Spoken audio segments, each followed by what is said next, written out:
Yes. So, good morning, good afternoon, good evening, folks. Welcome to the Litmus Community Call. This is the last call for this year. So, it was obviously an amazing year with ups and downs, obviously, there for the community. But we are glad to have you all out here for the last community call for the year.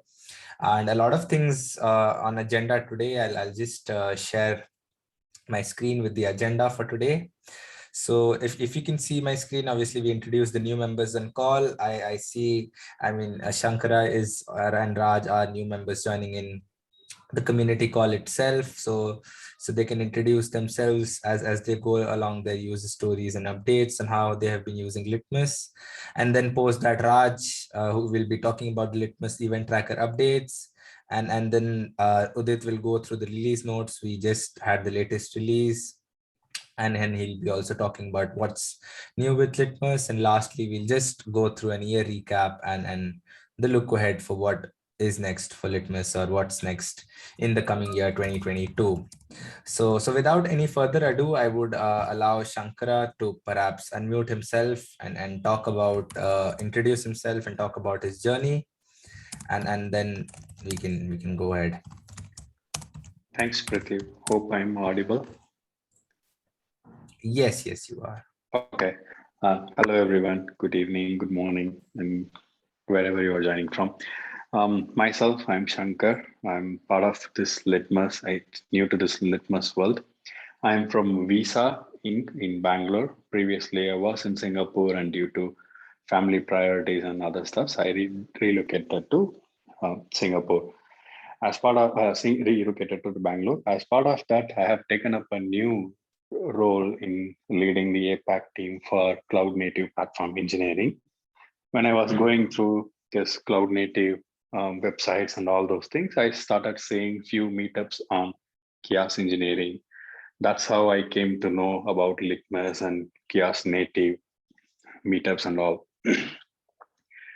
How it helped us is to our organization has set a goal to achieve 6 nines, which means in a year you can be down only for 1 hour maximum. And we have few other initiatives to migrate all the monolithic into microservice into containers world. And Kios engineering was booming at this point. And we thought we should benchmark some of our applications based on the experiments that are available with the Kios engineering best practices.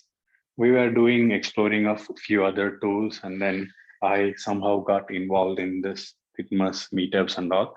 I shared with our team members and leadership meetings. We have done POC, and we are looking at it. Few use cases like pod delete, autoscaler validation, and network latency, network disruptions that will impact a lot of our clients. So these are some of the use cases we want to experiment with Kios engineering and move ahead further. As of now, we are in a non-prod dev cluster. Still, it is a single user experiment POC is going on and a sample Nginx app. And there are few other security approvals are required, and we are working on that part. What they look forward to see from the future of this Litmus Kios is definitely the key aspect of all the major industry is security. How well the open source is patching up all the security findings day to day. We might all heard about Log4j issue over the week, and that is also a mess created. The community is looking great, and these guys are very responsive. Udit and few other guys have been reaching out on experiments and all. You guys are doing great. Keep a note about security. Security should be your top priority, and a lot of features are coming in on the way. We can see that. Yeah, that's about me. Hope to talk to you all soon.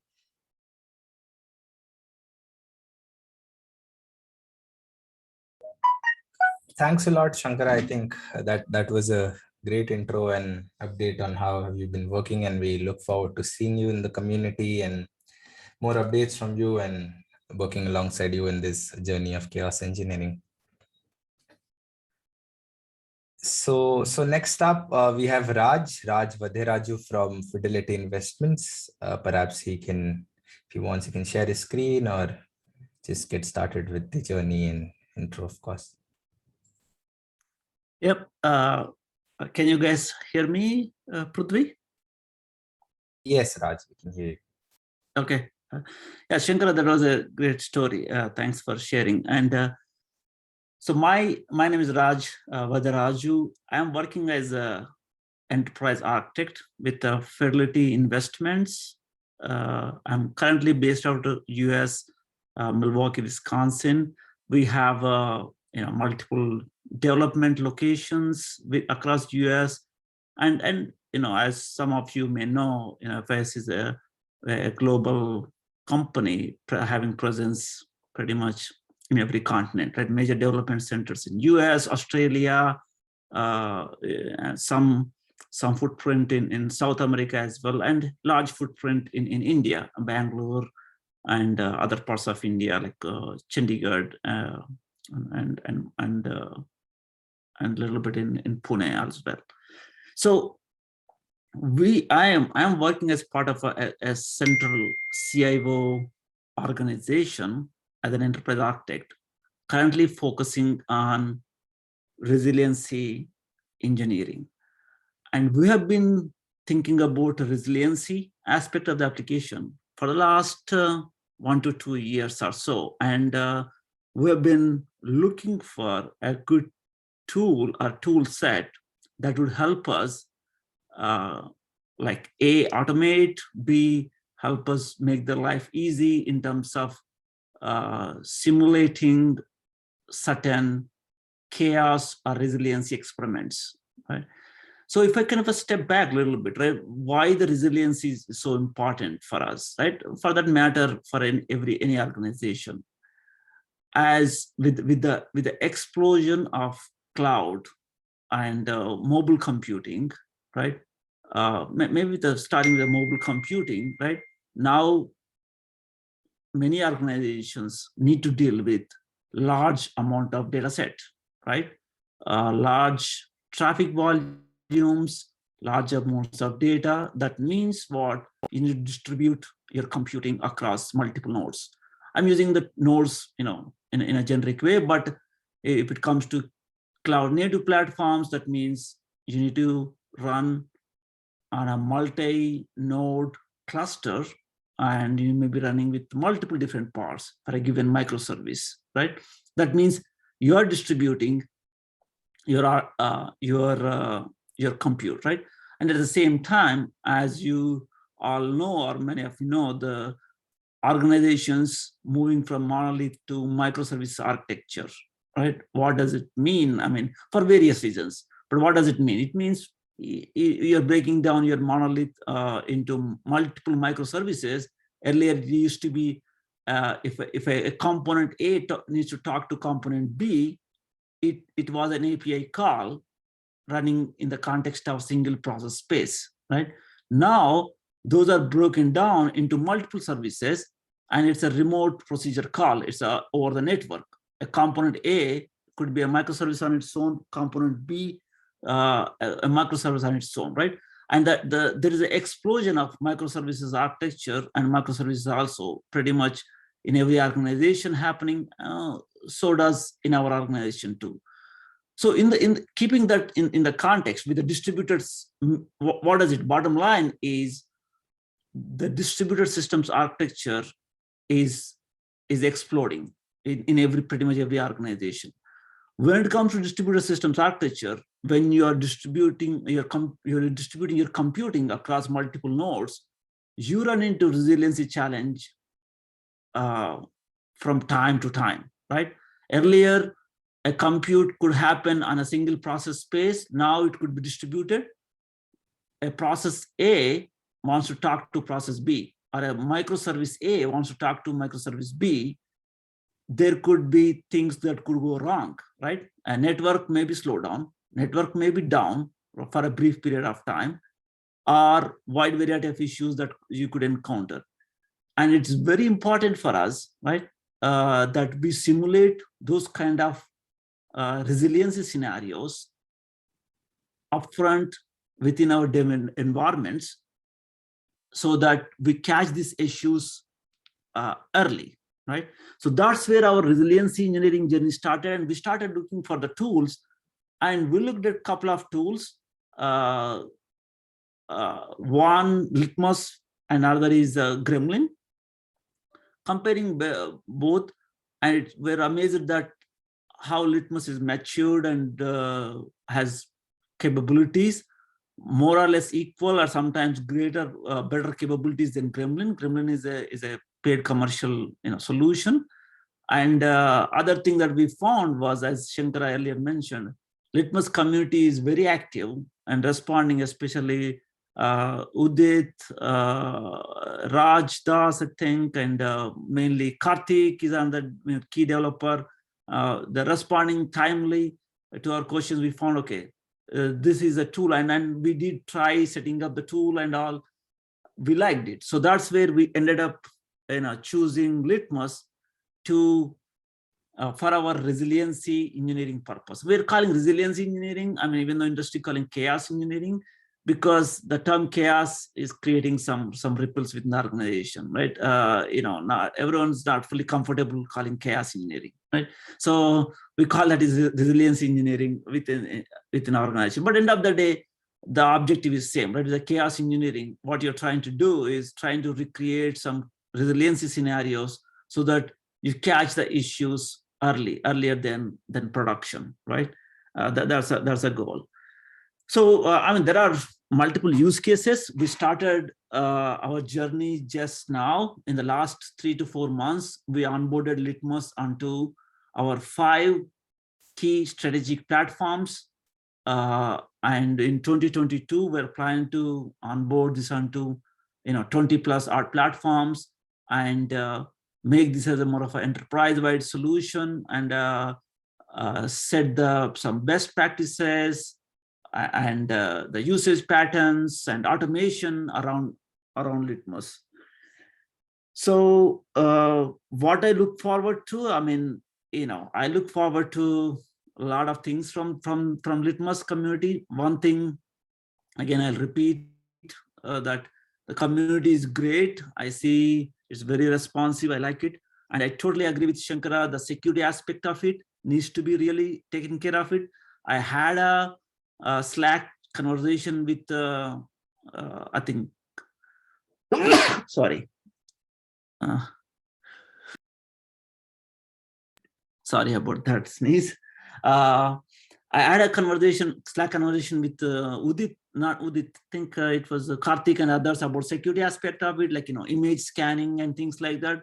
But bottom line is the security certainly need to be beefed up and other things also, right? So how can we do from automation perspective, right? Things like we are looking at one thing is, hey, when I run a Litmus experiment, how can I kick it off using a CI/CD platform with automation, right? Our goal is to, with a push of a button, I want to run a performance test simulating production-like scenarios, production-like traffic. And while that's going on, I want to run resiliency tests. And when the test is done, I want to get the results documented and results output by the tool. So that feedback into the CI/CD platform, and I get a Boolean whether my resiliency test or test suite passed or not, right? That's what we're striving for. So that's where whatever the gaps that Litmus has, certainly it can fill. I see GraphQL APIs exposed. There are scope for improvement there. I see that, and I can certainly put together some more thoughts around that, and also making kind of the authentication authorization around the Litmus portal can be enterprise grade and so on and so forth. There are a few more experiments that can be added, such as like socket killing and things like that. I'm going to put some thoughts together and I'll send the team's way so that we can have this ongoing conversation on what are the great additions to this tool. But I can see it's built on a nicely decoupled architecture, which is great. I feel like we can take this to next level, this tool, and help us and help the community. So that's all kind of I've got. I'm open for any questions. If you have any, I can answer.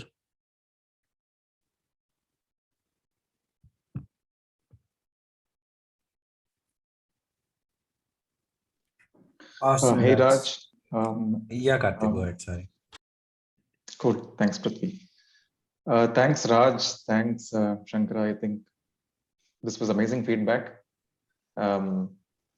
We've had a lot of Slack conversations, so good to hear you for the first time.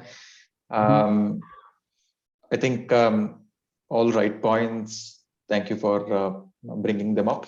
Security is definitely something that we definitely want to get better at, and a lot of integrations into CI/CD and observability platforms that are either done and are in progress. So first, at the outset, I would like to thank you for choosing Litmus, deploying it, giving us feedback, engaging us in improving the capabilities and feature set, and looking forward to working with you on all these improvements. I'm sure there are a lot of things that we can do together and improve the project and help the community. So yeah, I'll address some of what we've discussed in our recap and looking forward section that we talked about as part of the agenda. But I just wanted to sort of pop up and say thank you to both of you. Yep. Yeah, thanks, Karthik. That was Karthik talking, right? Yep. Yes. Yeah. Thank you. Actually, real, brief. I want to mention this. We can take this conversation out into Slack or in a different call if needed. Is this when it comes to observability, right? One of the things we're looking at is, there are observability monitoring tools. So within the organization, we're using Dynatrace, and we're thinking how can we use Dynatrace integrated into these, right? Into the Litmus itself. That's one way to look at it. And you have other observability tools that organizations may be using, such as Prometheus or Datadog and other things, right? How can we have standardization around some of these things in terms of integration? And the second aspect, we're looking at an evaluation type of tool, meaning, hey, I executed so let me run through a scenario. For example, I have introduced a delay between a network latency between a component A and component B. And I want to monitor certain metrics or SLIs, if I use Google's term, right? Service level indicators on component A, right? Because of the delay between that integration, how the component A is impacted.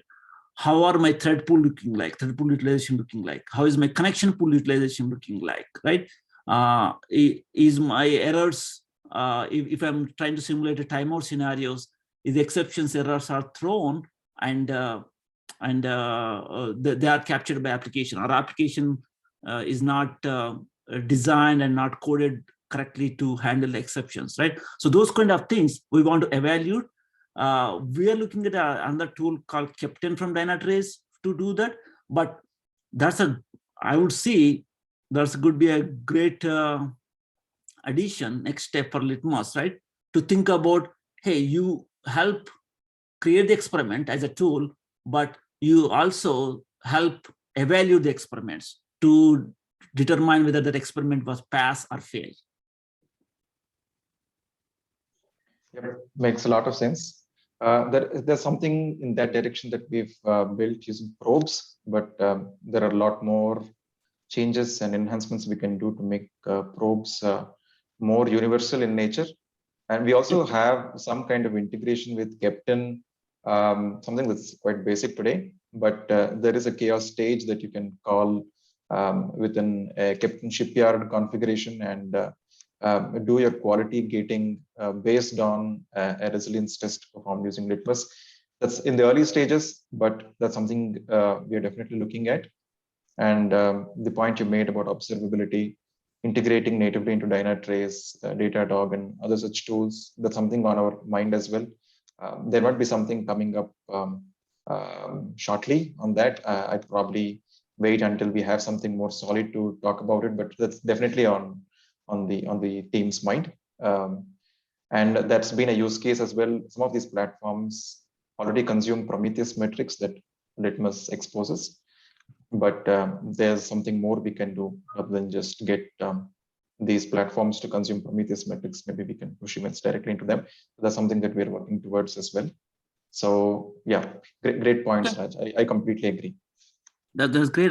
That's great. This is the first time I'm hearing. I'll catch up with you later on the Slack that you have some level of integration with Captain. That's great to hear, Karthik. It's awesome. So we can see whether how can we advance that further. We can take that offline. But that's great. Awesome. Thank you. Sure. Thank you. Yeah, Prithvi, I think we can go ahead with the agenda. Thank you. Thanks a lot, Raj. Thanks a lot, Karthik. Moving ahead, without any further ado, I would like to invite Raj, who would just quickly give us the event tracker updates. So Raj, you can take over. Yeah, thank you, Prithvi. Hi, everyone. My name is Raj, and I'm one of the maintainer of this project. So today I'll give a quick update on the event tracker. So event tracker is this component available in the execution plane. So a little bit introduction of event tracker. Event tracker is a controller, Kubernetes controller, which is used to track all the Kubernetes resource changes like deployment, stateful set, or daemon set. And based on the policy, if there is a policy YAML, so based on the policy, if the changes are correct, it will inform the server to trigger some chaos on the particular application. So that is a quick intro. So you can go through the document, and this is the document of all related to event tracker. And event tracker is right now bind with GitOps. So you have to enable GitOps to use event tracker. So all the things are available in this document. So update regarding the event tracker. So we have couple of issues which got solved in this release. So first one is this one. So event tracker was not working in 1.22.2 because of some deprecation of Kubernetes API version like V1 beta 1. So we just upgraded our event tracker to use the latest API version. So I think we can close this issue. And the second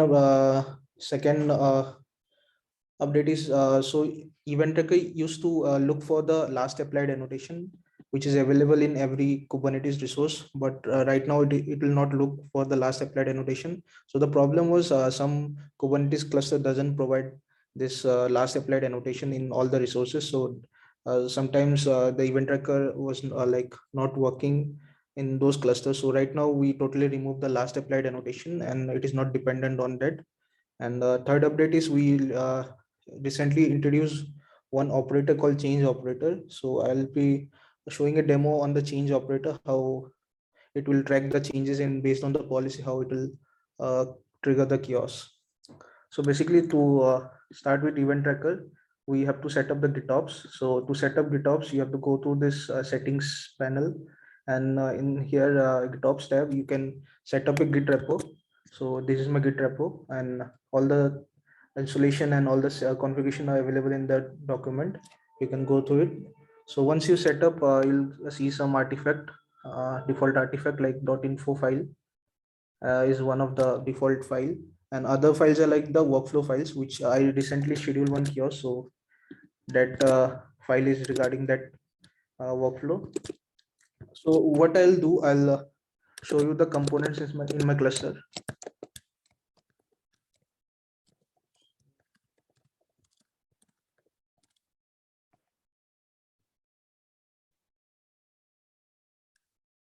So this is the event tracker controller. So event tracker controller depends on some policies. So policies are like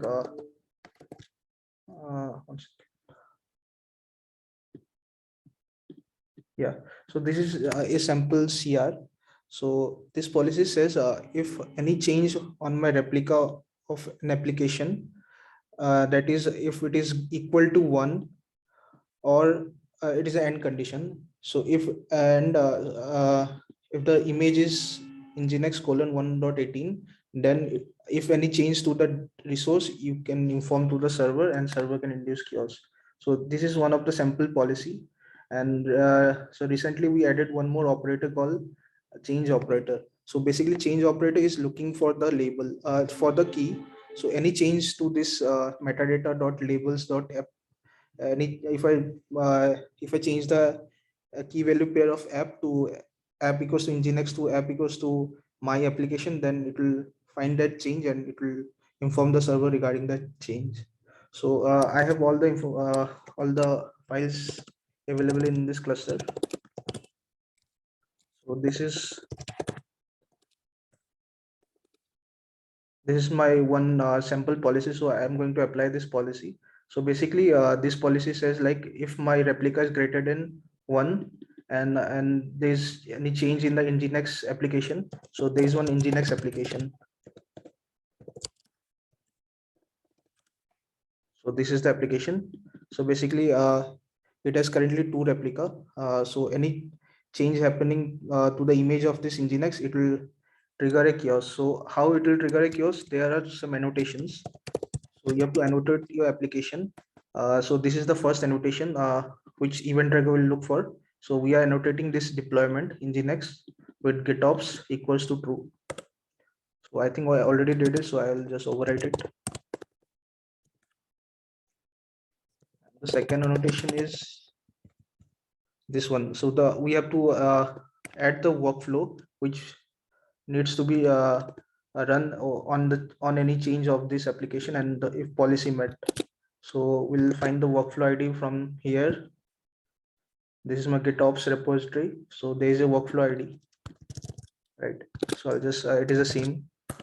So I've subscribed my application to the event tracker. So so event tracker will now look for this application continuously. So what I'll do, I'll just edit my nginx application.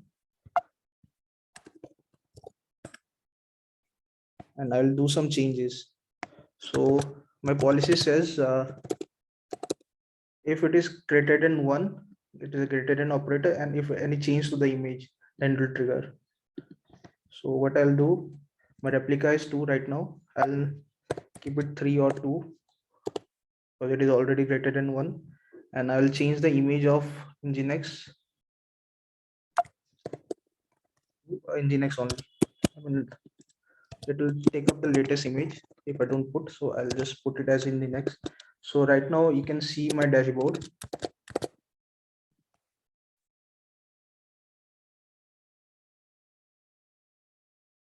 There are only 3 workflows. So once I do this change, so event tracker will automatically get the update and it will inform the server to run a kiosk on that application.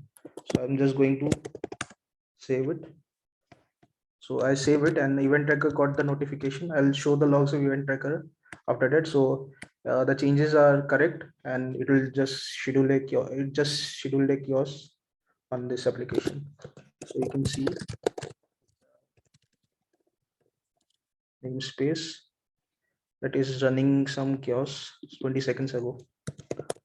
I see the logs of event tracker.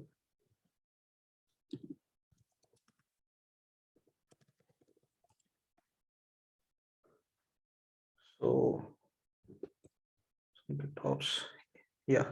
So this was the time when it got triggered. So you can see that. So just like that, you can define your own policy. So suppose you want to change. Suppose you want to based on the container. If you have multiple containers, if you're removing one container, based on that you can also write the conditions. So we are using JMS path. So you can write your query based on this query language. So you can go through it. And yeah, that's all. So are there any questions? I think we are good. Yeah, that's all. Thank you. Take any question. Thanks a lot, Raj. If we have any questions for Raj, feel free to put them in chat and Raj would love to answer them. And moving ahead, I would like to invite Udit. Perhaps Udit can just quickly go through the release notes for this release and whatever we had, so that you can unmute yourself. Thanks, Prithvi. Hello, everyone. I am Udit, one of the maintainers of Litmus. I welcome you all in this sync up right now. So I'll just quickly go through the brief introduction of Litmus 2.4. I'll just go through the core components update, and Vedant will update the Chaos Center updates. So in Litmus 2.4, in previous releases, if you remember, like we have added a hardened Alpine image at the base image of the Litmus components, and we saw a behavior in an OpenShift cluster that some of the components where the container user were not able to access the directories inside it due to this hardened Alpine images. So this was now fixed in this release. And further, moving forward, we have a second enhancement. We have introduced in a stress chaos experiment, when the chaos duration is completed, then the termination was not, sometimes when your application is under load, or there is a case where the stress process will not terminate themselves. In those scenarios, the experiment were getting failed, and as part of revert chaos, the process was getting removed. So we now manage it gracefully. We'll remove the stress process, and in such a case, and we'll terminate the stress process there. So this is the enhancement we made on a stress experiment. We have in a node drain experiment, we have added a feature where you can skip the uncodon step. So if you remember in node drain experiment, after the experiment completes, the experiment uncodon the node, target node, but in some cloud clusters, there was a behavior like when you have enabled the auto scaling of the node pool, and you ran the node drain experiment, the nodes were getting deleted and reconciling, and a new node were getting generated. For those scenarios, this will handle that case, and it will not be a failure scenario in such a case. Now, some documentation updates. There are some enhancements in main experiment Litmus Go, contributing docs to which talks about how you can use SDK. And there is a README update in the chaos chart, which tells about the different experiments, their categories inside the README. We also have added an overview section in a Litmus Python repository, which talks about how you can prepare the Litmus Python experiment from scratch using SDK, and how you can use it in a workflow to run it. We have some E2E updates as well. We have added a new pipeline for VMware experiments from Hub. It will pull the experiments from Hub and test the experiment. There are a number of test cases written for it, and these can be triggered on nightly and daily, nightly and manual basis, whichever way you want to run it.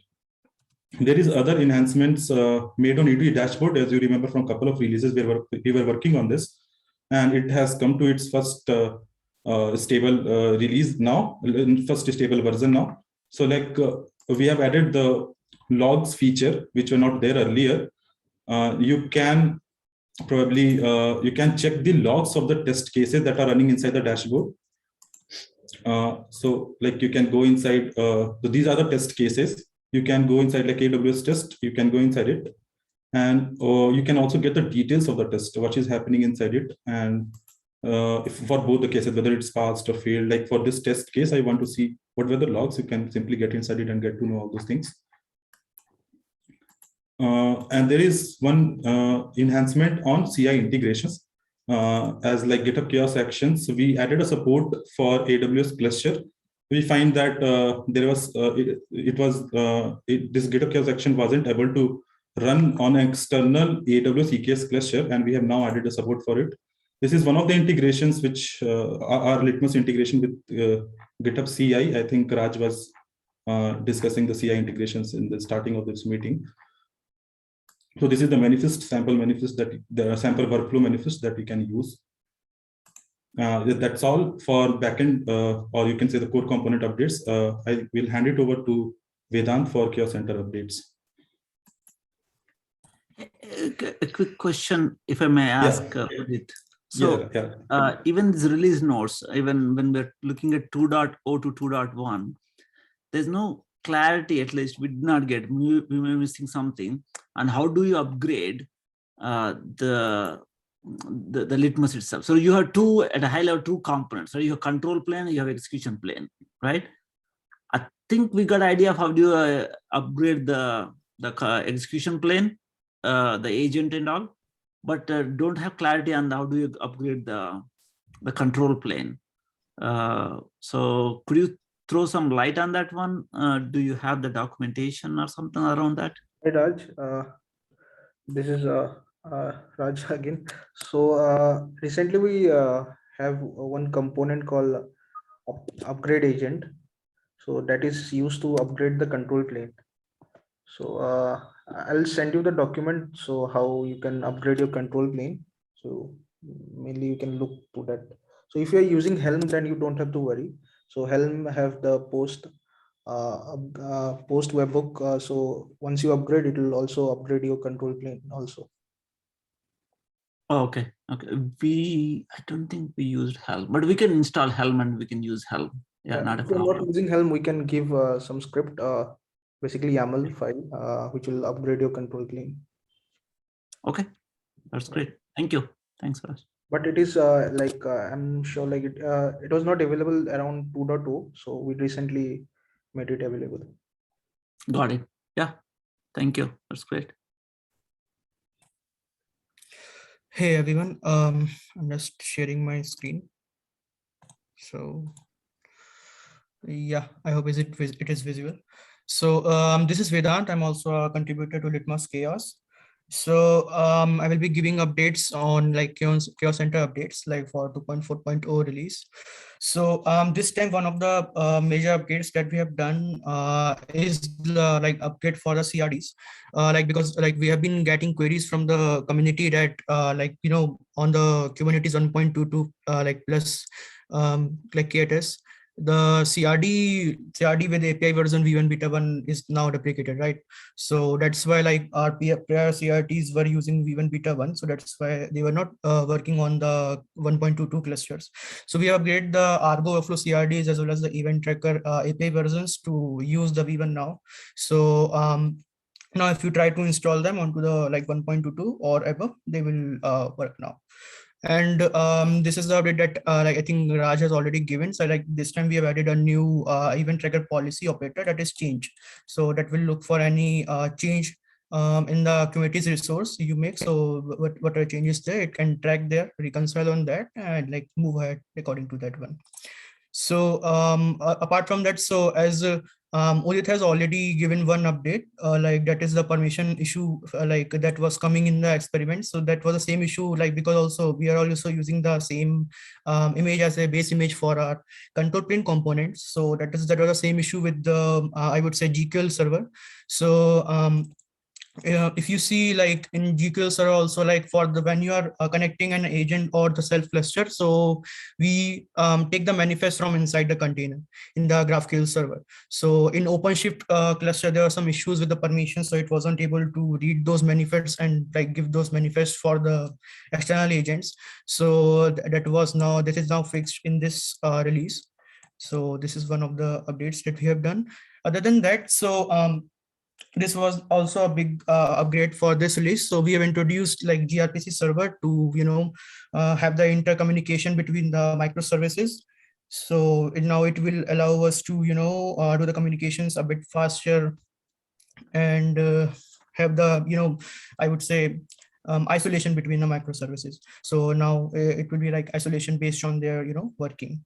And then so this was one of the query that was that came from like one of the community members. So for example, if in case you are using your Chaos Center on a public cloud provider, or using it onto the over ingress, right, and you're not using SSL certificate for that, or in case you're using a self-signed certificate, so in that case, if you try to use Litmus CTL with that cluster, so I'm just I'm showing this.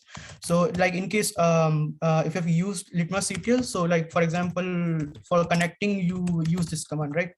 connecting an account. So in case you are providing this endpoint as HTTPS, but you're using a self-signed certificate, or even like if it is not actually over the TLS certificate, right? So you can be getting an error like, the certificate is signed by an unknown authority or something like that. So in that case, in case you want to, I would say that is not a preferred approach, but in case you want to use, so we have added a flag in litmus-CTL like -skip SSL. So if you make it true, so now in case for any command, if you are like providing this as a flag as a true, then it won't give you an error. So it will be redirected to the HTTP and it won't, check the certificate for that particular request. So but this is something like, this is not a, I would say, configuration. You, in case like for example, you have configured your account, now you are trying to create an agent. So for that also the same command that we have. So in that also you have to give the same flag, the skip SSL. So in like any command you are using, for that we have to give that command like the flag is true. So this was one of the query from the community members. So this is also now added there. Other than that, so in the previous release, the IPv6 support for added for the execution plane components, but it wasn't there for the control plane component. So this time we have added the same here as well. So now you will be able to use control plane in an environment where you are having a IPv6 setup. Right now, coming to this part, so we have been working on the E2E setup around the chaos center. So with the ongoing effort now with this release, we have got our test suite for the data sources and dashboards. So there is also currently ongoing process. So it is still in work in progress. Now there are actually two, I would say, notes. So for the community, so as I already given the updates, we have done the changes according to the made some changes in the architecture of microservices, introduction of gRPC server and all. So we are making now changes within the internal communication between the GraphQL server and NOS server, so that the same communication happens between the subscriber and GraphQL server also. So now for that, in case now you are because so now in case you are having an older subscriber, right, or something like that, then you are now that won't work with that, because now it also needs to be synchronized with the changes that have been done in the control plane. So for that, you can use the litmus-CTL upgrade agent, so that will upgrade your agent in case you are having any existing agent, so that will upgrade that. But before that, you will have to upgrade your litmus-CTL as well. So that is one of the note, in case you are having an older version of litmus-CTL and you have upgraded your control plane to 2.4.0, then before upgrading your agent, you need to upgrade your litmus-CTL also, because 0.6.0 or below that won't work with 2.4.0. It has to be 0.7.0, then only you can upgrade your agent. So this is one of the thing. And also CRDs, right? So this time, as you can see, we have upgraded your our Argo Workflow CRDs and Event Tracker CRDs. So previously we have been using a single file for providing CRDs, but if you make the same changes in that same file, then it will I would say destroy the back support for previous versions of Chaos Center, right? So now for example, if you are trying to if you upgrade the Chaos Center to 2.4.2 and you are looking for the CRDs for the same, you can check in the same branch. So now the CRDs will be in the, I would say, available in the branch of the provided release. So for example, this let me just check this one. So yeah, so this one, so in the documentation you can find the link for the same. So this is the file that we provide the link for getting the CRDs. So in case you are using 2.3.0, then you can just change the branch, and the same CRDs now will work for your 2.3.2 Chaos Center. But if you are using 2.4.0, then you can use the 2.4.0 branch. So this is the thing, so that it doesn't conflict between two different versions of Chaos Center. So this was it. And also coming to the first question that was regarding the upgrades. So as you already know, for upgrading the agent, there is litmasctl upgrade agent command, right? But for upgrading the controls and control plane, so like previously there are not breaking changes, but this time, as you can see, we have made some changes at DB migration and API architecture, right? So those type of changes need the migration of DB schema as well. So this time when you will be upgrading, so we will be adding docs around it as well. So we'll find a doc as well. So there is a manifest. In case you are using the manifest for installing the Chaos Center, then you have to, deploy this manifest, and it will automatically migrate your MongoDB schema so that your upgraded control plane is compatible. But in case you are using Helm, then you can just use the Helm upgrade a command that should automatically do all the migrations. So this was all updates from my side. I can take questions if there are any.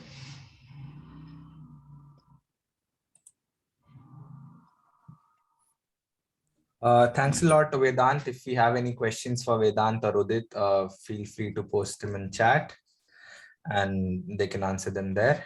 So I think last up, we'll just move on to the recap of this year and look ahead, which Karthik will be covering mostly. But before we move to that, I would just open the floor for any questions or updates from any other community folks.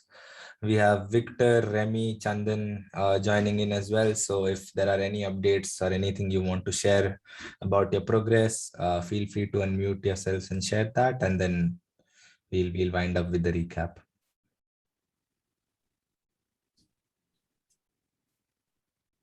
Is there anything from your end?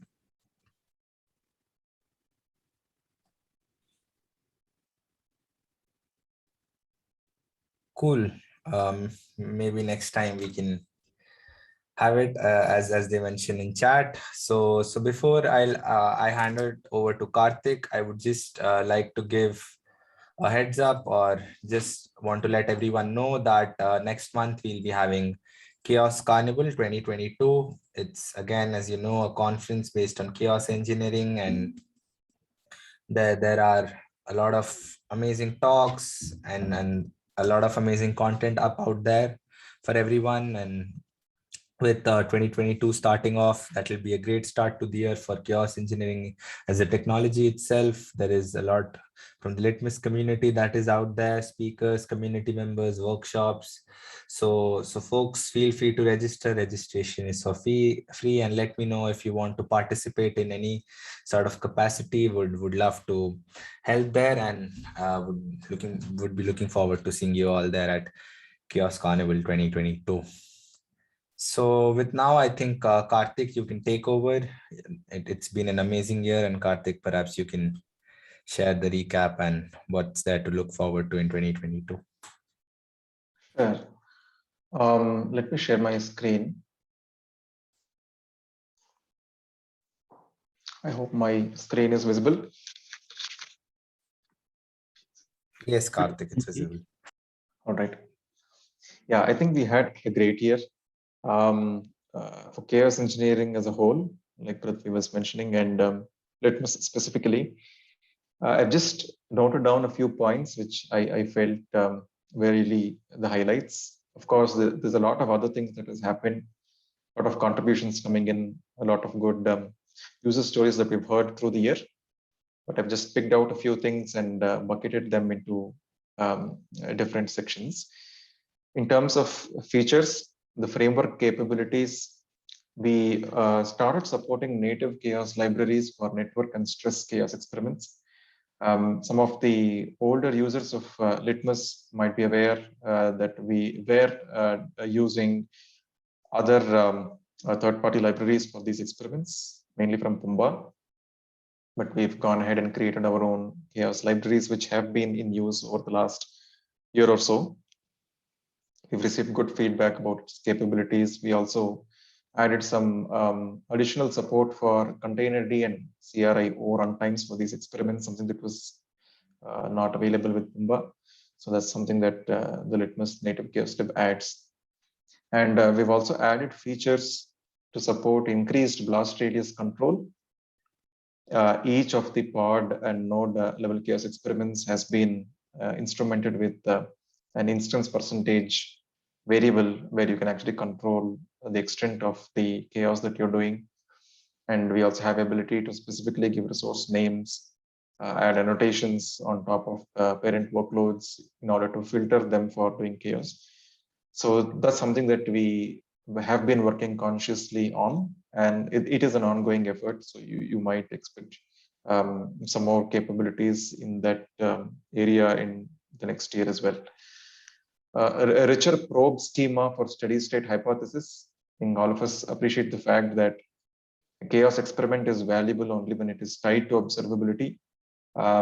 You would like to validate certain constraints while the experiment is being run. Raj talked about how we would like to measure performance or look for certain characteristics when a fault is happening, and then use that as a means to give out a verdict, a Boolean verdict, on whether the experiment passed or failed.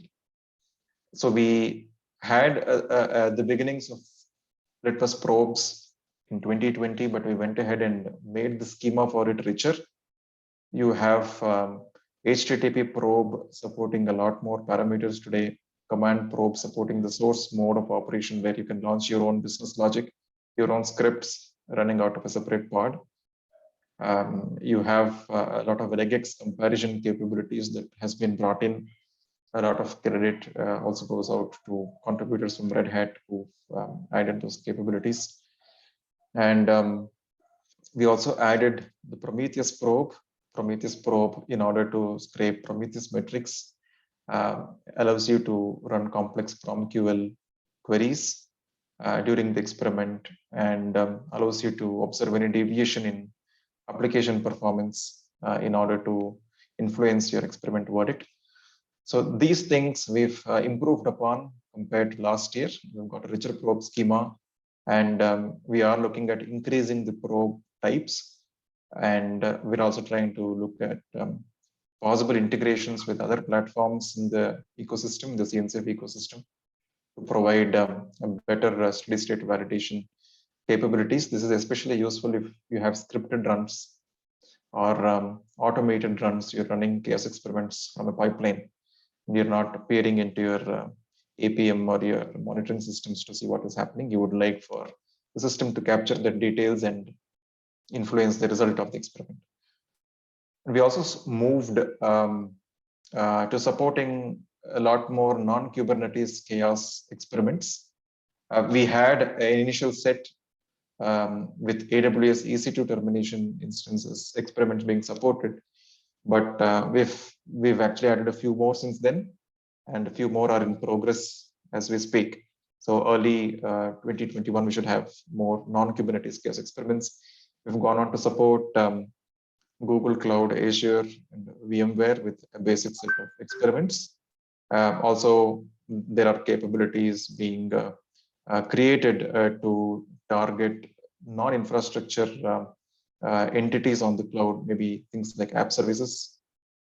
So that's something that we have been consciously working towards and will continue to add.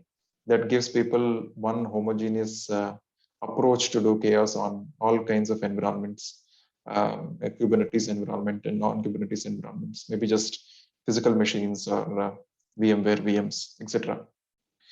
So I think this is a quick snapshot of the features that were added over the last year, this year, I would say, 2021.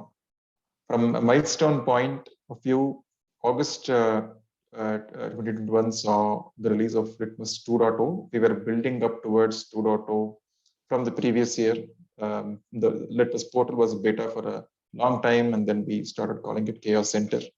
And we brought about this paradigm of running chaos as workflows, not as standalone chaos engines, which, by the way, continues to be supported. That is still called Litmus Core. If you are looking for a Helm chart that installs just the chaos operator and CRDs, and you want to sort of keep your installation lean, you can still do that.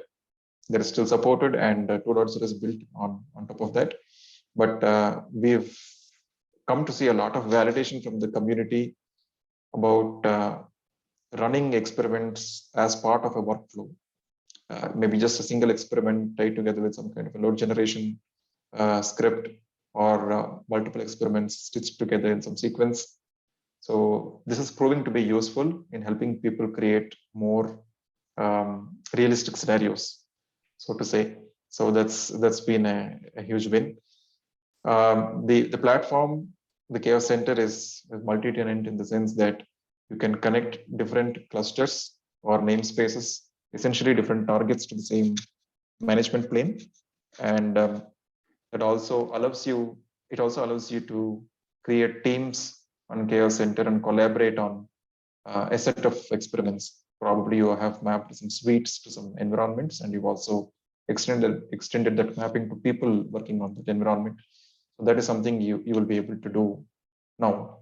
And GitOps, Litmus, YAMLs, and custom resources lent themselves to GitOps right from the beginning. But we've added some services on the Litmus agent plane, execution plane, which will help trigger experiments in an automated manner. Raj was showing that in his demo earlier, and that's the event tracker we're talking about. And we also have some improvements on the Git as a Chaos artifact source. So all the experiments that you have, all the workflows that you have on Chaos Center, you could commit them into a Git repository. You could create your own private Chaos hubs to sort of pick your templates from while creating your workflows. So this was a huge milestone, and we hope to build upon this and quickly hit 3.0 probably next year, based on a lot of other new features that we add. We launched Chaos Carnival. I've mentioned it 2 times in milestones and conferences. So Chaos Carnival, like Prithvi was mentioning, is a flagship chaos engineering conference. A lot of the best minds in the industry came together and talked about it in Feb 2021. We're doing it again in Jan. There are panel discussions and talks and workshops and whatnot. I think the previous event was a success in terms of registration, attendance ratio, and there were a lot of good talks that that the community found pretty useful. So that's something that we managed to organize as a Litmus community. We sort of drove that, and we'd be happy to be doing it once again. The other thing that is probably going to be one of the early good news of the next year is the impending CNCF incubation. So we had the proposal added late last year, and it went through a significant due diligence phase, and the TOC has voted in favor of the project moving forward. So that gives us as a project a lot more resources and a lot more visibility, and I'm sure that's going to fuel more contributions and improvements in different areas. Security is one such thing that we discussed. Integrations with other CNCF projects such as Captain or the other CI/CD projects or observability projects. That's something we are very excited about. So that's something that we managed to push through in this year by aiding the technical oversight committee of CNCF with their due diligence. We had a pretty good hit rate in terms of presenting at KubeCon. So we've had Litmus being featured in KubeCon NA 20, EU 21, and NA 21. And it was also sort of brought up in a couple of keynotes, which goes on to show the seriousness with which community is looking at chaos engineering more than the project. But it's also good that we're sort of being an agent of change in that particular direction. We also formed this year the CNCF Chaos Engineering Work Group. So I will probably send out some links for that. If you're interested, you could participate. We're conducting some user interviews there.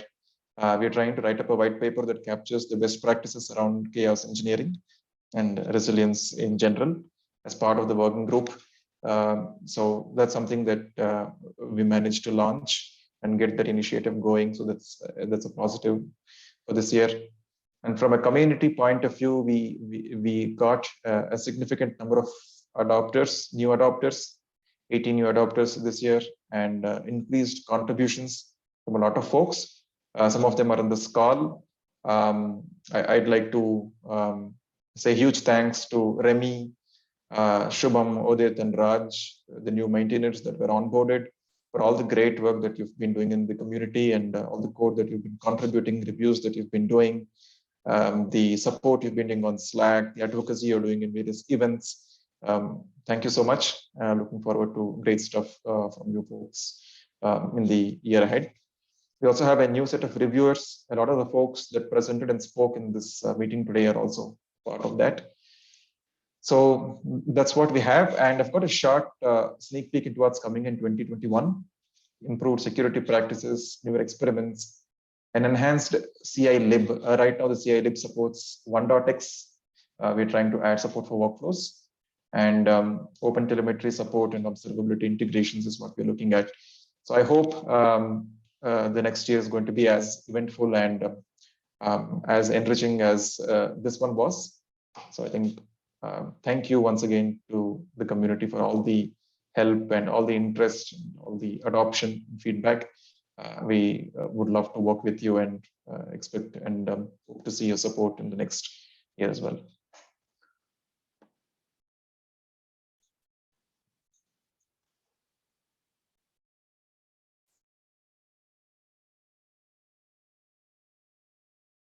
Thanks a lot, Karthik. Thanks a lot, everyone, for joining in. I think that was a great recap, and we look forward to next year as well with the same community enthusiasm.